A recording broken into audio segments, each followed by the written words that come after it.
আসো, আমার পাশে আসো। আমার জামাই যদি না আসে তাইলে তুমি আমার জামাই হইবা।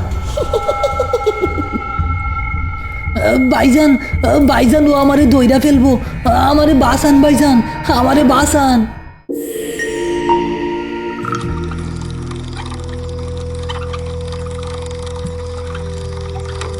শীতের রাত, করিম আর রতনের ভ্যানে আজ কোনো লাশ নেই।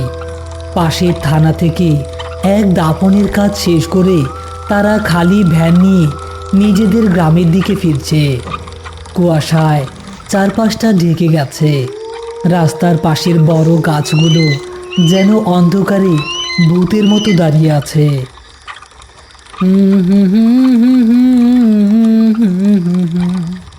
ভাইজান, সিলায় একটা গান গামো। এই নিঝুম রাস্তায় খালি ভ্যান চালাইতে বড় ফাঁকা ফাঁকা লাগতাছে। কেমন জানি একটা ঠান্ডা বাতাস পিঠের উপর দিয়া চইলা যাইতাছে। গাওনের দশা দেখছ? এত রাইতে গান গাইলে বনের জিনভূত সব তোর লোকে আইসা সুর মিলাইব। চুপচাপ ভ্যান চালার রতন, তাড়াতাড়ি বাড়ি বসাইতে হইব। ভাইজান, একটু কান খাড়া কইরা শুনেন তো, এই কুয়াশার মধ্যে থাইকা সানাইয়ের আওয়াজ আসতাছে না? আরে এই গভীর রাইতে এত মধুর সানাইয়ের সুর কই থাইকা আসে? সামনে তো কোনো গ্যারাম নাই, খালি জঙ্গল আর পুরান বিকেই। ওই দেখেন ভাইজান, জঙ্গলের দিক থাইকা হলদে আলো দেখা যাইতাছে। মানুষজনের গলার আওয়াজও পাইতাছি। চলেন না, একটু দেখি কি হইতাছে। না রতন, আমাগো কাজ ওইটা না, চল বাড়ি চল। ভাইজান, আমার পেটে বড্ড খিদা লাগছে। এত রাইতে মনে হয় কোনো ধনী গেরস্তের বাড়িতে বিয়া হইতাছে। আমরা দুইটা মানুষ যদি একটু হাত জোর কইরা দাঁড়াই, পেট ভইরা ভাত খাওয়াইয়া দিব। চলেন না ভাইজান। রতনের জোরাজুরিতে করিম আর না করতে পারল না। তারা ভ্যানটা রাস্তার পাশে রেখে জঙ্গলের ভেতরের সরু পথ ধরে আলোর দিকে এগুতে লাগল। একটু এগুতে তারা দেখতে পেল এক বিশাল তাঁবু সাজানো হয়েছে। ভেতরে অনেক আলো, অনেক মানুষ রঙিন জামাকাপড় পরে ঘোরাঘুরি করছে। তাঁবুর সামনে একজন বয়স্ক লোক দাঁড়িয়ে আছেন। আসো বাজান, আসো। তোমরা কি রাস্তা থেকে আইলা? বড্ড ভালো হইল, আমার মাইয়ার বিয়া। তোমরা অতিথি হইয়া আসছ, আমার খুব আনন্দ হইতাছে। চাচা মিয়া, আমরা এই পথ দিয়া ভ্যান নিয়ে যাইতেছিলাম। সামাইয়ের আওয়াজ শুই না একটু আসলাম আর কি। তা আপনাকে গ্যারামটার নাম কি? আর এত জাঁকজমক সাজাইছেন, কিন্তু কোনো আওয়াজ নাই কেন? এইটা মায়াপুর গ্রাম বাজান। আমাগো গ্রামের মানুষ একটু শান্ত স্বভাবের, সিলাসিলি পছন্দ করে না। তোমরা আগে ভেতরে চলো, পেট বইটা খাইয়া দাও। দেখছেন ভাইজান, কপাল ভালো থাকলে গরম ভাত কপালে জুইটা যায়। চলেন ভেতরে যাই। করিমের মনটা কেমন যেন খচখচ করছিল। বিয়ে বাড়ি, অথচ চারপাশটা বড় অদ্ভুত। বিয়ে বাড়ির মানুষজন হাত পা নাড়ছে, কথা বলার ভঙ্গি করছে, কিন্তু কোনো কোলাহল নেই। সবাই যেন খুব নিচু ফিসফিসে গলায় কথা বলছে, যা কান পাতলেও বোঝা যাচ্ছে না। তারা এগিয়ে গিয়ে খাবার জায়গায় বসল। পূজার বিয়ে। ভাইজান, এইটা তো মায়াপুর, তাই না? শুনছিলাম মায়াপুরের জমিদারের মায়ার নাম ছিল পূজা। আর পূজার বিয়ার সময় নাকি ডাকাত পড়ছিল, বিয়াটা সম্পন্ন হয় নাই। হ রতন, তুই ঠিকই শুনছস। এইটাই সেই মায়াপুর। নে এইবার খাওয়াই মন দে। ভাইজান, এইগুলা কি দিছে? কেমন কালো কালো চালের ভাত, আর তরকারিটা কেমন খড়খড়া গন্ধ করতেছে। রতন, এই ভাত মুখে দিবি না, এইটা কেমন জানি ছাইয়ের মতো গন্ধ করতেছে। ভাইজান, ওই কোনায় যে বাবুর্চিটা টেকচি নাড়তেছে তার দিকে একটু তাকান তো। কই বাবুর্চির আবার কি হইছে? ভাইজান, লোকটা খালি ডেক্সির মধ্যে চামচ নাড়তাছে, আগুনের চুলাটাও জ্বলতাছে না, খালি কালো ধোয়া বাইর হইতাছে।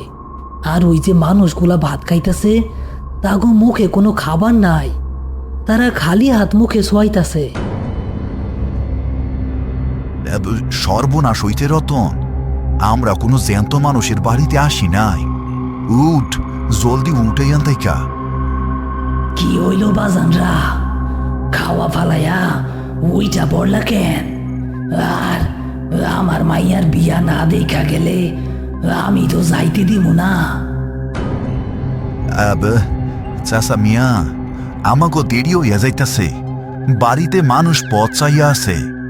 আমরা বরকনেরে দোয়া কইরা দিছি, এখন আমরা চলে যাই। এত তারা কিসের? কনের ঘরের দিকে চলো, আমার মাইয়া ডারে একটু দেখা যাও। রমিজ মণ্ডলের চোখের মণি দুটো হঠাৎ একদম স্থির হয়ে গেল। কুয়াশা যেন ঘরের ভেতরে ঢুকতে শুরু করেছে।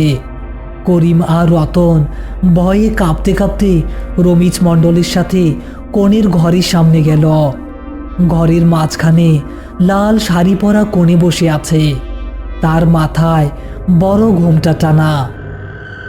ভাইজান, কনের হাত দুইটা দেখেন, কেমন কঙ্কালের মতো শুকনা আর কালো। চাচা, আমরা কোনে দেখছি, এইবার আমাকে যাইতে দেন। মাইয়ার ঘোমটা না কইলা কেমনে যাইবা? আমার মাইয়ার মুখটা দেখবা না? দেখাইয়া দেও তোমার মুখটা ওদেরকে দেখাইয়া দেও। কনেটি ধীরে ধীরে তার হাতের শুকনো আঙুলগুলো দিয়ে মাথার ঘোমটা তুলল। ঘোমটা উঠাতে করিম আর রতন আতঙ্কে চিৎকার দিয়ে পেছনের দিকে আছাড় খেয়ে পড়ে গেল।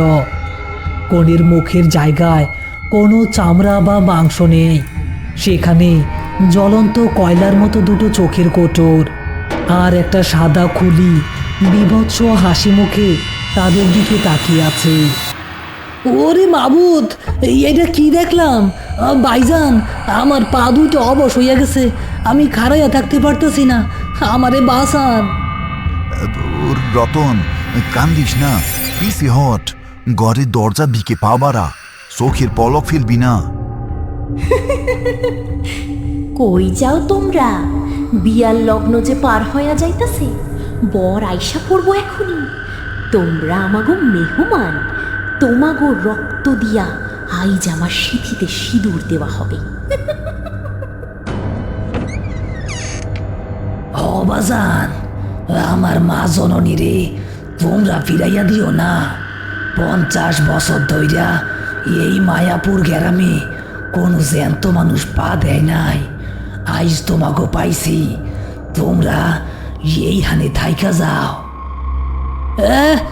ভাইজান, দরজা তো বন্ধ কইরা দিছে, ঘরের কোনা দিয়া ওইগুলা কি বাইর হইতাছে, ওই যে দেখেন।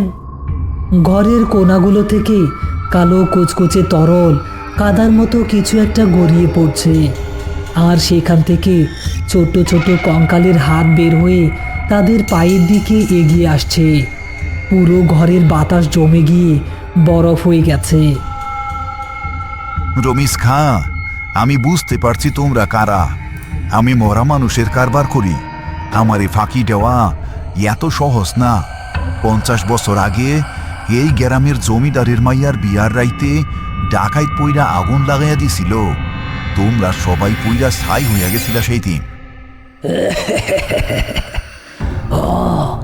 আমরা পইরা মরছিলাম, কিন্তু আমাগো বিয়া তো শেষ হয় নাই। এই অতৃপ্ত আত্মাগুলার খিদা মিটে নাই। আইজ তোমাকে পুরাইয়া আমরা সেই বিয়ার উৎসব শেষ করব।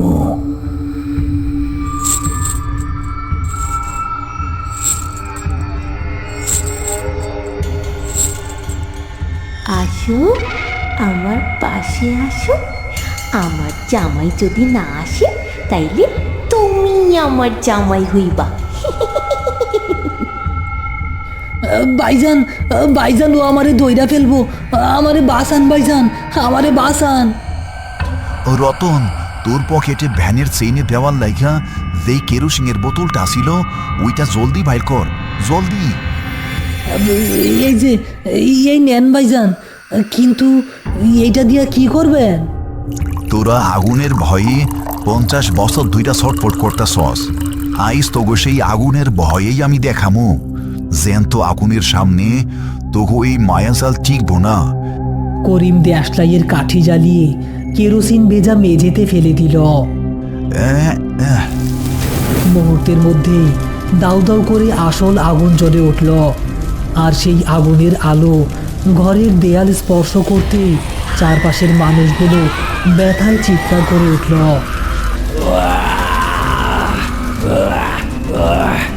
আগুন, আগুন, আবার সেই আগুন, সরা, এই আগুন সরা। আমাকে ছাইরা দেও, আমাকে ছাইরা দেও। ও রতন, আগুনের উপর দিয়া লাভ দে। এইটা আসল আগুন না, এইটা আমাকে মনের ভয়। লাভ দে জলদি।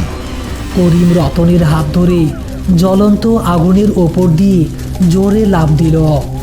অদ্ভুত ব্যাপার হলো, আগুনটা তাদের স্পর্শ করল না, কিন্তু চোখের পলকে ঘরের মাটির দেয়াল, কোণে আর রমিজ মণ্ডল ধুলোর মতো বাতাসে মিলিয়ে গেল।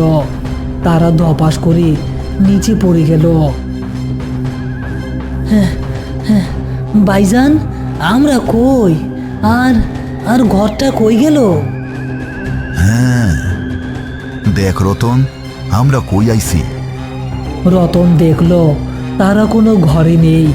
তারা খোলা আকাশের নিচে একটা ভাঙা কালচে হয়ে যাওয়া পোড়া বাড়ির উঠানে পড়ে আছে। চারপাশের বিলাসবহুল তাঁবু বা আলো কোনো কিছুই আর নেই, শুধু কিছু পুরনো পোড়া কাঠের টুকরো আর ভাঙা ইটের স্তূপ পড়ে আছে। দূরে কুয়াশার ওপারে তাদের ভ্যানটা চুপচাপ দাঁড়িয়ে আছে। করিম আর রতন আর এক মুহূর্ত সেখানে দাঁড়ালো না। পেছনে সেই ভাঙা পোড়া বাড়ির দিকে আর ফিরে না তাকিয়ে তারা দৌড় লাগালো ভ্যানের দিকে। কুয়াশা যেন তাদের পা পেঁচিয়ে ধরতে চাইছে, কিন্তু প্রাণের ভয়ে তারা মরিয়া। ভাইজান, প্যাডেল মারেন জলদি। আমার মনে হইতাছে ওইগুলা ঠান্ডা নিঃশ্বাস আমি এখনো গাড়ির কাছে টের পাইতাছি। চোখ বন্ধ কইরা রাখ রতন, পিছনের দিকে একদম তাকাবি না। যা দেখার দেখা ফেলছি, আর দেখলে জান নিয়া ফিরতে পারবো না। রাতের নিকশ কালো অন্ধকার চিরে করিমের ভ্যান ছুটতে থাকল। বেশ কিছুক্ষণ পর দূর থেকে ফজরের আজানের সুমধুর ধ্বনি ভেসে এলো। চারপাশের কুয়াশা ধীরে ধীরে কাটতে শুরু করলো। ভোরের আলো ফুটতেই তারা বুঝতে পারল তারা নিজেদের গ্রামের পরিচিত বটতলার মোড়ে এসে পৌঁছেছে। হ্যাঁ, আলহামদুলিল্লাহ। ভাইজান, ভ্যান থামান, আমরা বাইচা গেছি, আর কোনো ভয় নাই। আমরা আমাগো গ্রামে চইলা আইছি। হ, বাইসা তো আসলাম, কিন্তু রতন, একটা জিনিস খেয়াল করছস? কি ভাইজান? আগুনটা তো মায়াজালা ছিল, তাই না? কিন্তু আমার হাতের তালুটা এমন পোড়া পোড়া লাগতাছে কেন? মনে হইতাছে চামড়ার নিচে এখনো কয়লা জ্বলতাছে। আরে ভাইজান, ওইটা ভয়ের চোটে মনে হইতাছে। চলেন তাড়াতাড়ি বাড়ি যাই। এই শীতের রাইতে যা ধকল গেল, এখন গরমে কাপ চা না খাইলে শরীর ঠিক হইব না। তারা দুজনে মিলে ভ্যানটা ঠেলে করিমের বাড়ির উঠানে নিয়ে এলো। বাড়ির সবাই তখনও ঘুমে। চারপাশটা ভোরের আলোয় বেশ শান্ত। রতন ভ্যান থেকে নামতেই হঠাৎ তার চোখ গেল ভ্যানের পেছনের দিকে। ভাইজান, একটা কথা কন্ত, আমরা তো থানা থেকে খালি ভ্যান নিয়ে আইছিলাম, তাই না? হ, খালি ভ্যানেই তো আসছিল। কেন, কি হইছে? ভ্যানের পিছনে তিরপলটা এমন উঁচা হয়ে আছে কেন? আর তিরপলের নিচ দিয়া ওইটা কিসের লাল কাপড় দেখা যাইতেছে? করিমের বুকের ভেতরটা ছ্যাদ করে উঠল। ভোরের এই শীতেও তার কপাল বেয়ে ঘাম ঝরতে শুরু করলো। সে ধীরে ধীরে ভ্যানের পেছনের দিকে এগিয়ে গেল। বাতাসে পোড়া মাংস আর ছাইয়ের একটা উৎকট গন্ধ আবার ফিরে এসেছে। রতন, তুই তুই তিরপলটা একটু টান দে তো। ওরে মাবুত, এটা কি? ত্রিপলটা সরাতেই করিম আর রতনের রক্ত হিম হয়ে গেল। ভ্যানের ওপর কোনো লাশ থাকার কথা নয়, কিন্তু সেখানে একটা আধপোড়া কঙ্কাল শুয়ে আছে। তার গায়ে জড়ানো সেই লাল বেনারসি শাড়ি, যেটা মায়াপুরের কনের গায়ে ছিল। শাড়ির কোনাগুলো তখনও পোড়া, সেখান থেকে ধোঁয়া বেরোচ্ছে। ভাইজান, এটা এটা আমাগুলোকে কেমনে আইলো? আমরা তো ওপরে ওইখানেই রাইখা আসছিলাম। হঠাৎ কঙ্কালটার মাথা ধীরে ধীরে তাদের দিকে ঘুরে গেল। চোখের কোঠরে আবার সেই জ্বলন্ত অঙ্গারের মতো লাল আলো জ্বলে উঠল। কঙ্কালের চোয়ালটা ফাঁক হয়ে এক বীভৎস খড়খড়ে আওয়াজ সরাসরি তাদের মাথার ভেতরে প্রতিধ্বনিত হতে লাগলো। তুমি না কইছিলা জ্যান্ত আগুনের সামনে মায়া জাল টিপব না? কিন্তু আমার বিয়া তো শেষ হয় নাই করিম। তুমি তো আমার মেহমান না, তুমি তো আমার বর। আমার সিঁদুর কই? না না, এইটা কেমনি সম্ভব? রতন, পালা। রতন দৌড় দেওয়ার আগে দেখল ভ্যানের ভেতর থেকে কালো কাদার মতো সেই তরলটা গড়িয়ে পড়ছে উঠানে। কনের কঙ্কালসার হাতটা বিদ্যুতের বেগে লম্বা হয়ে করিমের গলা চেপে ধরল। ভোরের সেই স্নিগ্ধ আলো নিমিষেই মুছে গিয়ে চারপাশটা আবার নিকশ কালো অন্ধকারে ঢেকে গেল। করিমের শেষ আর্তনাদটাও আর শোনা গেল না। রতন মাটিতে লুটিয়ে পড়ে জ্ঞান হারালো। সকালে যখন রতনের জ্ঞান ফিরল, সে দেখল উঠানে করিম নেই। ভ্যানটা পুরোপুরি খালি। শুধু ভ্যানের পাটাতনে পড়ে আছে একটা আধপোড়া লাল শাড়ির টুকরো। আর অনেক দূর থেকে বাতাসে ভেসে আসছে এক বিষণ্ণ সানাইয়ের সুর।